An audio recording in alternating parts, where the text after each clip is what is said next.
The Constitution of India, Preamble.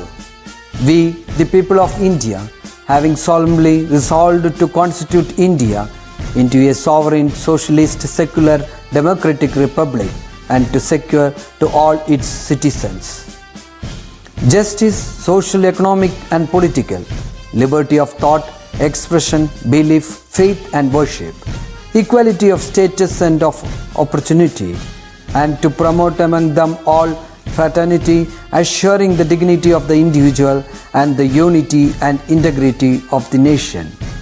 In our Constituent Assembly, this 26th day of November 1949, do hereby adopt, enact and give to ourselves this Constitution. नमस्ते बच्चों, कैसे हो आप लोग? कैसी चल रही है आप लोगों की पढ़ाई? सब अच्छी चल रही है? आप लोग सब हिंदी वीडियो सब बराबर देख रहे हो ना? अभी हम लोगों का एक चैप्टर भी बाकी है, उसके बाद हमारा क्वेश्चंस खत्म हो जाएगा, हम लोग रिवीजन शुरू करेंगे।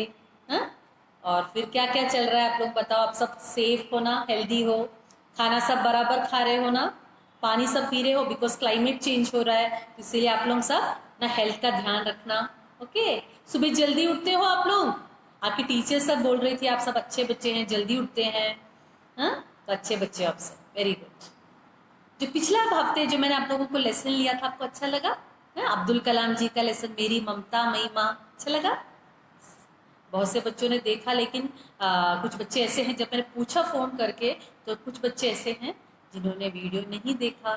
गलत है ना, ऐसे नहीं करना। ओके, ടീച്ചർ അയച്ചു തരുന്ന വീഡിയോസ് എല്ലാം കറക്റ്റായിട്ട് കാണണം, അല്ലെങ്കിൽ നിങ്ങൾക്ക് ബുദ്ധിമുട്ട് തോന്നില്ലേ? കുറച്ച് ദിവസം കഴിഞ്ഞ് എല്ലാം കൂടി നിങ്ങൾക്ക് എല്ലാ സബ്ജക്റ്റും ഒരു കൂടെ വീഡിയോ നോക്കുമ്പോൾ കൺഫ്യൂഷൻ ഉണ്ടാകും. യെസ്, അപ്പം നമുക്ക് കുറച്ചുകൂടി ബാക്കിയുണ്ട്, നമുക്ക് കംപ്ലീറ്റ് ചെയ്യാം. ഇവിടെ നമ്മൾ എന്ത് പറഞ്ഞു? അബ്ദുൽ കലാം എത്ര ഹാർഡ് വർക്കിംഗ്. 10 ഇയേഴ്സിൽ 10 വയസ്സിലാണ് ഇത്രയും കഷ്ടപ്പെട്ട് രാവിലെ നേരത്തെ എണീച്ച് മാത്സ് ട്യൂഷൻ പോയി, ട്യൂഷൻ കഴിഞ്ഞ് വന്ന് മദ്രസയ്ക്ക് പോയി, മദ്രസ കഴിഞ്ഞ് വന്നാൽ ന്യൂസ് പേപ്പർ വെക്കാൻ പോകും. ഇത്രയും കഷ്ടപ്പെട്ട് ഈ 10 ഇയേഴ്സിന്റെ ഉള്ളിൽ തന്നെ അബ്ദുൽ കലാം ചെയ്ത വ്യക്തിയാണ്. അറിയ ഇവരുടെ ഫാമിലി എങ്ങനെയാണ്? എല്ലാവരും ഒരു ജോയിന്റ് ഫാമിലിയാണ്. അതൊക്കെയാണ് നമ്മൾ പഠിച്ചത്. ഇനിയാണ് നമ്മൾ അമ്മയുടെ ഇമ്പോർട്ടൻസ് എന്താണ് അബ്ദുൽ കലാമിന്റെ ലൈഫിൽ, എങ്ങനെയാണ് അമ്മ ഇത്രയും സ്നേഹിക്കാൻ തുടങ്ങിയത് എന്ന് നമുക്ക് പഠിക്കാം. യെസ്, ये जिम्मेदारी निभाने के बाद, ഏത് जिम्मेदारी? റിസ്പോൺസിബിലിറ്റി. जिम्मेदारी മീൻസ് റിസ്പോൺസിബിലിറ്റി. ഏത് റിസ്പോൺസിബിലിറ്റി? ഈ നമ്മളെ കൊടുത്ത ന്യൂസ് പേപ്പർ എല്ലാം പോയിട്ട് കൊടുത്തിട്ട് വരുന്നില്ലേ, ആ റിസ്പോൺസിബിലിറ്റി കംപ്ലീറ്റ് ആക്കി കഴിഞ്ഞിട്ട് मैं 8 बजे तक घर वापस आ जाता, വീട്ടിലേക്ക് തിരികെ വരും. ന്യൂസ് പേപ്പർ എല്ലാം കൊടുത്ത് തിരിച്ചു വരും. ഉസ് സമയ മേരി മാ, ആ സമയത്ത് എൻ്റെ അമ്മ മുझे സാമാന്യ നാഷ്ത देती. നാഷ്ത പറഞ്ഞ എന്താണ് ഹിന്ദിയില്? ബ്രേക്ക്ഫാസ്റ്റ്. ഓക്കെ, നാഷ്ത പറഞ്ഞ ബ്രേക്ക്ഫാസ്റ്റ്. സാമാന്യ സാധാരണ ഫുഡ് തരാറുണ്ട് അമ്മ, ബ്രേക്ക്ഫാസ്റ്റ് തരാറുണ്ട്. जो मेरे अन्य भाई बहनों के दे जाने वाले नाश्ते की तुलना में कुछ विशेष होता.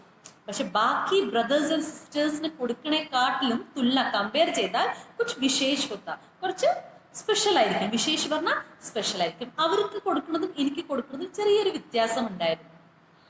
क्योंकि बिकॉज मैं पढ़ाई और कमाई, ഞാൻ പഠിക്കുകയും ചെയ്യും, ഏണിങ് ചെയ്യും. കമായി മീൻസ് ഏൺ ചെയ്യുക, സമ്പാദിക്കുക. एक साथ करता था. ചിലപ്പോൾ അതായിരിക്കാം അവരെക്കാട്ടിലും എനിക്ക് ഇത്തിരി കൂടുതൽ അമ്മ തരാറുണ്ട്. സ്കൂൾ की छुट्टी के बाद, സ്കൂൾ വിട്ട് കഴിഞ്ഞാൽ, ലീവ് സ്കൂൾ വൈകുന്നേരം നേരത്തെ വിട്ട് കഴിഞ്ഞാൽ, बाद शाम को വൈകുന്നേരത്ത് मैं ग्राहकों से, व्हाट इज ग्राहक? കസ്റ്റമേഴ്സ്. ഈ ന്യൂസ് പേപ്പർ കൊടുത്തു കഴിഞ്ഞാൽ പൈസ മേടിക്കില്ല, വൈകുന്നേരത്താണ് പോയി പൈസ മേടിക്കുക. അപ്പൊ ആ കസ്റ്റമേഴ്സിന്റെ അടുത്ത് പോയിട്ട് ബക്കായ രാശി, व्हाट इज ബക്കായ? തരാനുള്ള, ഇനി തരാനുള്ള രാശി, എമൗണ്ട് ഈ വസൂലി. വസൂലി പറഞ്ഞാൽ പിരിക്കാൻ വേണ്ടി നിക്കൽപ്പെടുത്താം, പോകും. സോ മോർണിംഗ് തൊട്ട് ഈവനിങ് വരെ ഇതന്നെ പരിപാടി. സ്കൂൾ വന്നു കഴിഞ്ഞാൽ പിന്നെയും പോകും പൈസ കളക്ട് ചെയ്യാൻ.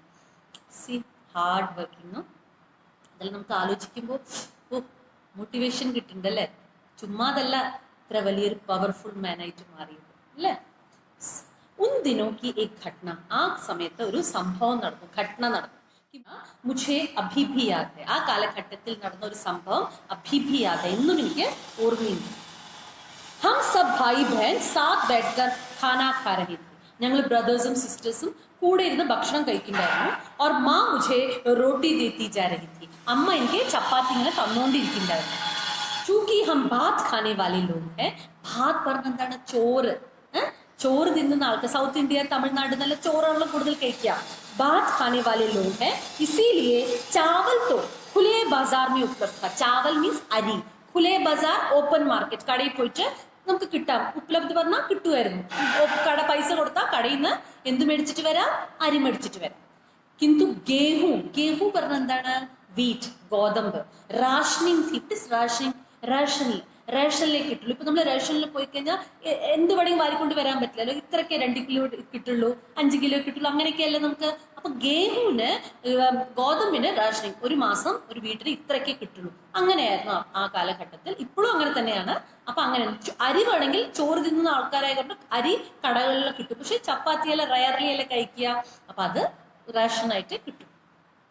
जब मैं खाना खा चुका था, ആഹാരം മുഴുവൻ കഴിച്ചു കഴിഞ്ഞപ്പോ मेरे बड़े भाई ने, എന്റെ മൂത്ത സഹോദരൻ, മൂത്ത എൽഡർ ബ്രദറിന് मुझे एकांत में बुलाकर, ഏകാന്ത് പറഞ്ഞ ഒറ്റയ്ക്ക് വിളിച്ചിട്ട് ഡാട്ട, വഴക്ക് പറഞ്ഞു. കലാം ജാനത്തെ ഹോ ക്യാ ഹുവാ? അറിയോ എന്ത് സംഭവിച്ചു? തും റോട്ടി ഖാത്തെ ജാ രഹേ थे, നീ റോട്ടി കഴിച്ചോണ്ടിരിക്കുന്നായിരുന്നു, ചപ്പാത്തി കഴിച്ചോണ്ടിരിക്കുന്നായിരുന്നു. और माँ तुम्हें रोटी देती जा रही थी, അമ്മ റൊട്ടി തന്നോണ്ടിരിക്കുന്നായിരുന്നു, നീ കഴിച്ചോണ്ടേയിരിക്കുന്നായിരുന്നു.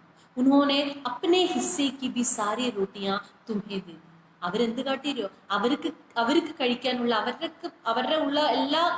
കഴിക്കാനുള്ള എല്ലാ റൊട്ടിയും നിനക്ക് തന്നു. അഭി ഘർ की परिस्थिति ठीक नहीं है. ഇപ്പൊ വീട്ടിന്റെ കണ്ടീഷൻ ശരിയല്ല. एक जिम्मेदार बेटा बनो. ജിമ്മേദാർ മീൻസ് റിസ്പോൺസിബിൾ. ഒരു റിസ്പോൺസിബിൾ മകനായിട്ട് മാറും. എല്ലാവരുടെ ദുഃഖം മനസ്സിലാക്കൂ, വീട്ടിന്റെ അവസ്ഥ മനസ്സിലാക്കൂ. और अपनी माँ को भूखा मत मारो. അമ്മയെ പട്ടിണി കിടത്തണ്ട. ഭൂക്കാ മത് മാറോ, പട്ടിണി കിടത്തണ്ട. See how emotional. അമ്മ മകൻ രാവിലെ തൊട്ട് കഷ്ടപ്പെടുകയല്ലേ. അപ്പൊ അമ്മയ്ക്ക് കഴിക്കാനുള്ള കൂടി മകൻ ഇട്ട് കൊടുത്തു. അവൻ കഴിച്ചുകൊണ്ടിരിക്കണം, അവൻ അറിഞ്ഞില്ല. അവൻ രാവിലെ തൊട്ട് കഷ്ടപ്പെടും, വിശന്നപ്പോ കഴിച്ചു. അപ്പോൾ ഏട്ടൻ വന്ന് പറഞ്ഞു കൊടുക്കണം, മനസ്സിലാക്കൂ, വീട്ടിൽ എന്താ അവസ്ഥ മനസ്സിലാക്കൂ, നല്ല റെസ്പോൺസിബിളായി മകൻ ആയി മാറൂ. അമ്മ കഴിക്കാതെ പട്ടിണി കിടക്കണം കണ്ടില്ലേ, അങ്ങനെ ചെയ്യണ്ടെന്ന് പറഞ്ഞു കൊടുത്തു. യെസ്. ഉസ് ദിൻ, ആ ദിവസം പഹലി ബാർ, ഫസ്റ്റ് ടൈം മുझे സിഹറൻ की അനുഭൂതി. സിഹറൻ വരയൽ, ഷിവറിങ്. എന്നെ അങ്ങനെ ഷിവർ അനുഭൂതി ഫീൽ ചെയ്തു. എന്റെ ബോഡി അങ്ങനെ ഷിവർ ചെയ്തു. मैं अपने आप को रोक नहीं सका. दौड़कर अपनी माँ के पास गया और भावावेश में उनसे लिपट गया. എനിക്ക് എന്നെ കൺട്രോൾ ചെയ്യാൻ പറ്റില്ല. ഇത് അറിഞ്ഞപ്പോൾ ഓടിപ്പോയി അമ്മയെ പോയി കെട്ടിപ്പിടിച്ചു. ഭാവ ഫീലിങ്ങോടെ ഞാൻ കെട്ടിപ്പിടിച്ചു. और उनसे लिपट गया, കെട്ടിപ്പിടിച്ചു. അവരെ പോയി ഓടിപ്പോയി അങ്ങനെ സങ്കടം തോന്നി അവരെ കെട്ടിപ്പിടിച്ചു. मैं अब भी पूनम की रात को, ഇത്ര വർഷം കഴിഞ്ഞിട്ടും ഇന്നും पूनम की रात പറഞ്ഞ പൂർണിമ, ഫുൾ മൂൺ നൈറ്റില് अपनी माँ को याद करता हूँ. എന്നെ അമ്മയെ ഞാൻ ഓർക്കാറുണ്ട്. ഉസ് സ്മൃതി, ആ ഓർമ്മ, സ്മൃതി മീൻസ് ആ ഓർമ്മയില് ഛവി മീൻസ് ഇമേജ്, ആ ഓർമ്മയുടെ ആ ഇമേജസ് മേരി പുസ്തക്, എൻ്റെ ഒരു പുസ്തകത്തില് അഗ്നി കി ഉഡാൻ. മക്കളെ ടീച്ചർ റെക്കമെൻഡ് ചെയ്യുന്ന ഈ ബുക്ക് എല്ലാവരും വായിച്ചിരിക്കണം. വിങ്സ് ഓഫ് ഫയർ ഇംഗ്ലീഷിലുണ്ട്, അഗ്നി കി ഉഡാൻ നമ്മുടെ ലൈബ്രറിയിലുണ്ട്. ഇതൊന്ന് വായിച്ചിരിക്കണം. ഓക്കെ, ഭയങ്കര മോട്ടിവേഷണൽ ഒരു ബുക്കാണ് ഇത്. ലൈഫിൽ ഒരു പ്രാവശ്യം വായിച്ചിരിക്കണം. ഓക്കെ, സ്കൂളെല്ലാം തുറന്നു കഴിഞ്ഞാൽ ലൈബ്രറിയിൽ പോയാൽ ഈ ബുക്ക് വായിക്കണം. ഹിന്ദിയില് അഗ്നി കി ഉഡാനുണ്ട്, ഇംഗ്ലീഷില് വിങ്സ് ഓഫ് ഫയർ ഉണ്ട്. അപ്പൊ ആ പുസ്തകത്തിൽ അമ്മയെ പറ്റിയിട്ട് മാ കി കവിത മേ ഉപ്രി ഹെ, അമ്മ പറഞ്ഞൊരു കവിതയുണ്ട്, അതിൽ ഉപ്രി ഹെ പറഞ്ഞാൽ അതിൽ ഞാൻ എഴുതിയിട്ടുണ്ട് എൻ്റെ അമ്മയെ പറ്റിയിട്ട്. വിങ്സ് ഓഫ് ഫയർ, അഗ്നി കി ഉഡാനിൽ ഞാൻ അമ്മയുടെ ആ ഓർമ്മകൾ ഞാൻ എഴുതിയിട്ടുണ്ട്. അവരുടെ ആ ഇമേജസ്, ആ ഓർമ്മകൾ എഴുതിയിട്ടുണ്ട്. യേ മേരി മാ കി കഹാനി, ഇതെന്റെ അമ്മയുടെ കഥയാണ്. വേ 93 साल, 93 മീൻസ് 93, 93 साल की उम्र तक जीवित रही. 93 ഇയേഴ്സ് വരെ ജീവിച്ചിരുന്നു. വേ एक स्नेहशील, ഒരു സ്നേഹമുള്ള, ദയാലു, ദയയുള്ള, ധാർമ്മിക് പ്രവൃത്തി, റിലീജിയസ്ലി ബിലീവ് ഉള്ള മഹിള. റിലീജിയസ് കാര്യങ്ങളിൽ ഭയങ്കര ബിലീവ് ഉള്ള ഒരു ലേഡി ആയിരുന്നു. മേരി മാ റോജ് 5 बार നമാസ് അദാ करती थी. 5 പ്രാവശ്യം നമാസ് വായിക്കുമായിരുന്നു. അപ്പൊ ഭയങ്കര ഗോഡ് ബിലീവർ ആയിരുന്നു. ദൈവത്തിനെ ഭയങ്കര ബിലീവ് ചെയ്യുന്ന ഒരു ലേഡി ആയിരുന്നു.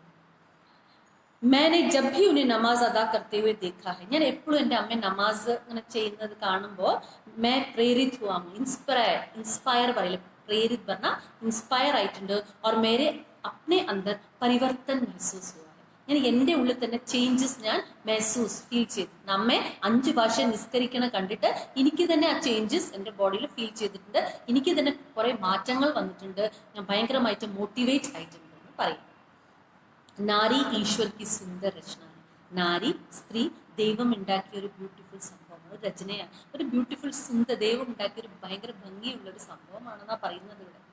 मैं दो महान महिलाओं की, ഞാൻ ഈ ലോകത്ത് രണ്ട് ഫേമസ് മഹാൻ വലിയ സ്ത്രീകളെ മഹിളാओं की സ്മൃതി से അവരെ ഓർമ്മയിൽ സദൈവ് പ്രേരിത്, ഓൾവേസ് സദൈവ് മീൻസ് ഓൾവേസ് പ്രേരിത് ഇൻസ്പയർ ആയിട്ടുണ്ട്. ഏവം ഉത്സാഹിത് ഭയങ്കര ഹാപ്പിയാണ് അവരെ പറ്റി ആലോചിച്ചാൽ. ഉത്സാഹിത് ഹുവാഹും റഹാഹും ആയിട്ടുണ്ട്. इनमें से एक मेरी माँ है, ഒന്ന് എൻ്റെ അമ്മയാണ്. തഥാ ദൂസരി ഭാരത് രത്ന, ഭാരത് രത്ന കിട്ടിയ MS സുബലക്ഷ്മി.